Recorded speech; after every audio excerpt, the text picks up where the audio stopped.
வணக்கம் நண்பர்களே, நான் வெங்கடேசன்.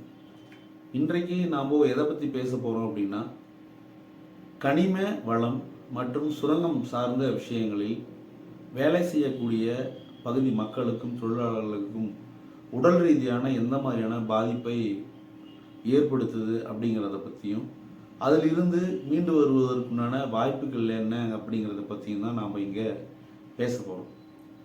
வாங்க நாம் அதை பற்றி விவாதிக்கலாம். இந்தியாவில் சமீப காலமாக அதிகமாக வேகமாக பரவலாக வளர்ந்து வரக்கூடிய துறையை நம்ம பார்க்குறது பார்த்திங்கன்னா கனிம வளத்துறை. குறிப்பாக சுரங்கம் சார்ந்த மைனிங் என்று சொல்வார்கள். சுரங்கம் சார்ந்த கனிம வளத்துறையில் தான் அதிகமான வாய்ப்புகள் இன்றைக்கி உருவாகிட்டு இருக்குது. அது சார்ந்த பல பிரச்சனைகளும் கூடுதலாக வருவது என்பதை நம்ம கண்கூட பார்த்துக்கிட்டு இருக்கோம். இன்றைக்கி நம்ம பேசுகிற விஷயம் என்னன்னு பார்த்தீங்கன்னா நம்ம கனிம மைன்ஸில் வேலை செய்யும்போது அதில் இருக்கக்கூடிய பொருளாக கருதப்படக்கூடிய கல், மணலிலிருந்து வரக்கூடிய சிலிக்கா என்ற மிகவும் மெல்லிய துகளினால் வரக்கூடிய என்ன மாதிரியான பிரச்சனை அங்கு வேலை செய்யக்கூடியவர்களுக்கு உருவாகுதுங்கிறத பற்றி நம்ம பேச போகிறோம். இந்த வியாதியை என்ன சொல்கிறாங்க அப்படின்னு பார்த்தா சிலிகோசிஸ் என்று அழைக்கிறாங்க. சிலிகோசிஸ் எந்த மாதிரியான சிலிக்கான் என்ற பொருளினால் வருவதால் இதற்கு சிலிகோசிஸ் என்ற பெயர் இருப்பதாகத்தான் நாம் புரிஞ்சு கொள்ள வேண்டியிருக்கு.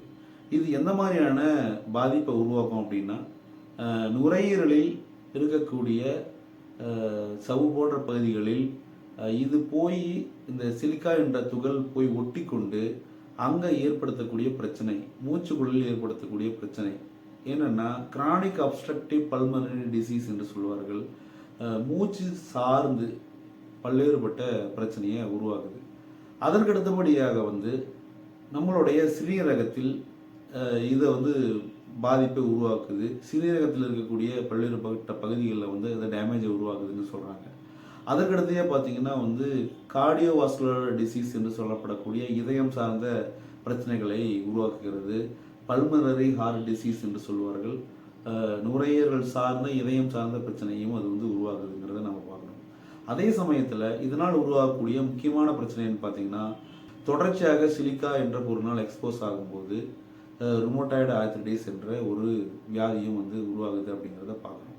இதில் என்ன ஒரு பிரச்சனை அப்படின்னா, இந்த வியாதியை ஒரு முறை மனிதருக்கு வர ஆரம்பிச்சிருச்சு அப்படின்னா அதில் இருந்து கம்ப்ளீட்டாக முழுவதுமாக நிவாரணம் பெறுவது என்பது சாத்தியமில்லாமலும் வரக்கூடிய பிரச்சனைகளை சமாளிப்பதற்கு மேனேஜ்மெண்ட் என்று சொல்வார்கள். இருக்கக்கூடிய பிரச்சனையை அப்போதைக்கு ஏதேனும் மருந்தை கொடுத்து நாம் அந்த பிரச்சனையில் இருக்கக்கூடிய அந்த வழிகளிலிருந்து மீண்டு வரலாமே ஒழிய அந்த பிரச்சனையை நிரந்தரமாக தீர்க்க முடியாது அப்படிங்கிற இதுதான் மருத்துவத்துறையில் சொல்கிறாங்க. அப்படிங்கும்போது இது போன்ற பிரச்சனைகளில் என்ன மாதிரியான நடவடிக்கைகள் தேவைப்படுது, ஆனால் என்ன மாதிரியான பிரச்சனை இருக்குது அப்படிங்கிறத நம்ம பார்க்க வேண்டியிருக்கு. இந்த சிலிகோசிஸ்ங்கிற வியாதியினால் எந்த மாதிரியான பாதிப்பு, எவ்வளோ மக்கள் பாதிக்கப்பட்டிருங்க அப்படின்னா 1999ஆம் ஆண்டு ஐசிஎம்ஆர் என்று சொல்லப்படக்கூடிய Indian council for medical research என்ற அமைப்பு செய்த ஒரு ஆய்வில் 80 லட்சம் பேர் பாதிக்கப்பட்டிருக்காங்க அப்படிங்கிறது ஒரு அறிக்கை சொல்லுது. எவ்வளோ அப்படின்னு சொல்லி பார்த்தீங்கன்னா 80 லட்சம் பேர்.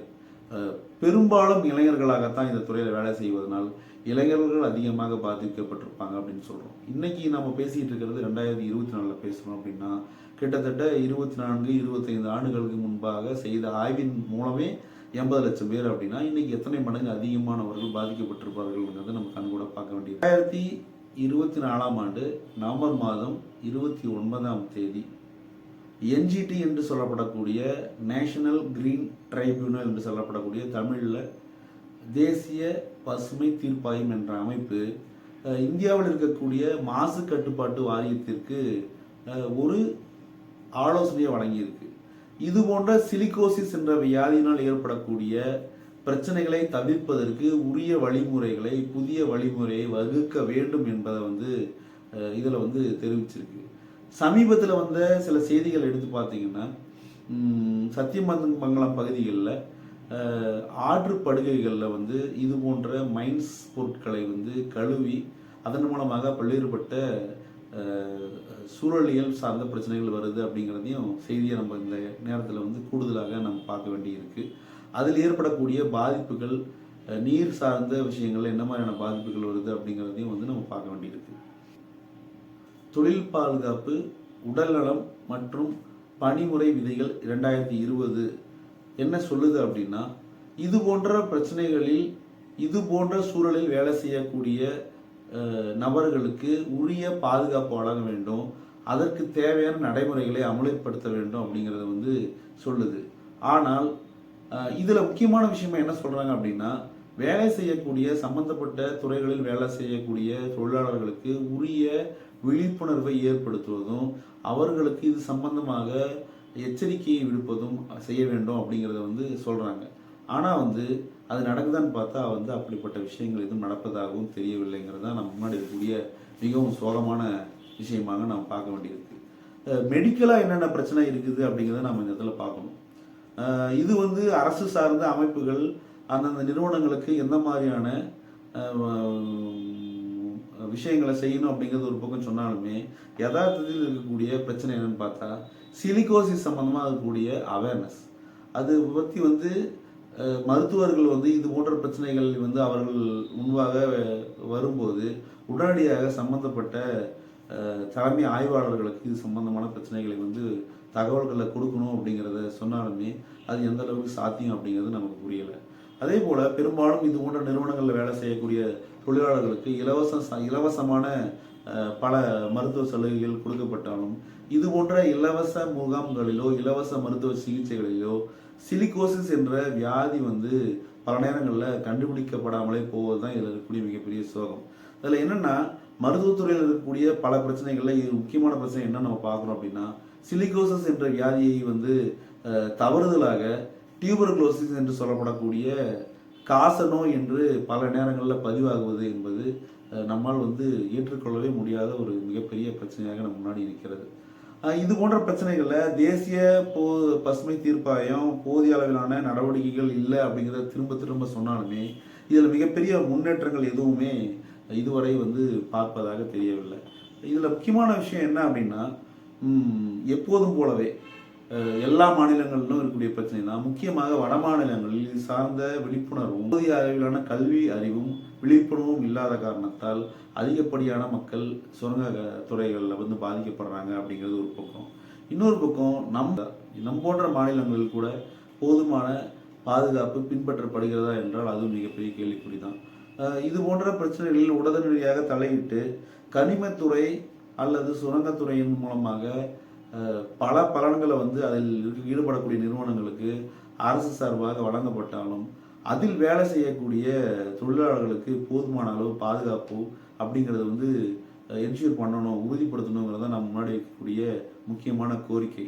நாம் நிறுவனங்களுக்கும் சரி, அரசாங்கத்துக்கும் சரி, பொதுமக்களுக்கும் சரி, இது சார்ந்த துறை சார்ந்த நிபுணர்களுக்கும் நாம் கொடுக்கக்கூடிய கோரிக்கை என்னன்னா, இந்த சிலிகோசிஸ் என்ற வியாதியை பற்றிய கூடுதலான விழிப்புணர்வை ஏற்படுத்துவதும், அதில் தொழிலாளர்களுக்கு பாதிப்பை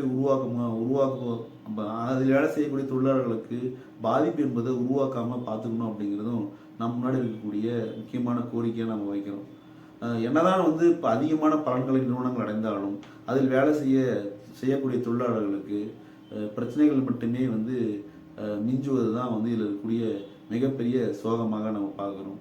எனவே எந்த துறையில் தொழிலாளர்கள் வேலை செய்தாலும் சரி, அவர்களுக்கு உரிய பாதுகாப்பு என்பது வழங்கப்படுவது என்பது அரசினுடைய கடமை, அதே போல் நிறுவனங்களினுடைய கடமை அப்படிங்கிறதையும் நம்ம இந்த இடத்துல கூடுதலாக வந்து வலியுறுத்த வேண்டிய கட்டாயத்தில் இருக்கிறோம். அந்த அடிப்படையில் இந்த சிலிகோசிஸ்ங்கிற வியாதியை பற்றிய ஒரு விழிப்புணர்வான ஒரு வீடியோவாக நம்ம இதை பார்த்தாலுமே இது வந்து ஒரு மிகப்பெரிய சமூக பிரச்சனையாக நம்ம பார்க்க வேண்டியிருக்கு. பல இடங்களில் கட்டுமான துறையில் வேலை செய்யக்கூடிய தொழிலாளர்களாக இருக்கலாம், அல்லது வந்து பெரு நிறுவனங்கள் பெரிய பெரிய சிட்டிஸில் நம்ம பார்க்குறோம் வந்து நல்லா வளர்ந்து தொழில்மயமாக்கப்பட்ட நகரங்களில் இன்றைக்கு மூச்சு சார்ந்த மூச்சு குழல் சார்ந்த பிரச்சனைகளில் அதிகமான மக்கள் பாதிக்கப்படுவது என்பது மிகப்பெரிய கவலை தரக்கூடிய விஷயமாக இருக்குது. இதில் முக்கியமாக இளைஞர்களும் குழந்தைகளும் அதிகமாக பாதிக்கப்படுறாங்க அப்படிங்கிறத கவலை தரக்கூடிய விஷயம். எனவே சம்பந்தப்பட்ட அமைப்புகளும் அரசும் உரிய நடவடிக்கைகள் எடுப்பார்கள் என்று நாம் இந்த காணொளியின் மூலமாக நம்புவோம் என்ற மட்டும் நான் இந்த இடத்துல தெரிவிக்க விரும்புகிறேன். இந்த சிலிகோசிஸ் சம்பந்தமான உங்களுடைய கருத்துக்களும் உங்களுடைய விமர்சனங்களையும் வந்து கமெண்ட் செக்ஷனில் நீங்கள் வந்து பதிவிடுமாறு உங்களை நான் அன்புடன் கேட்டுக்கொள்கிறேன்.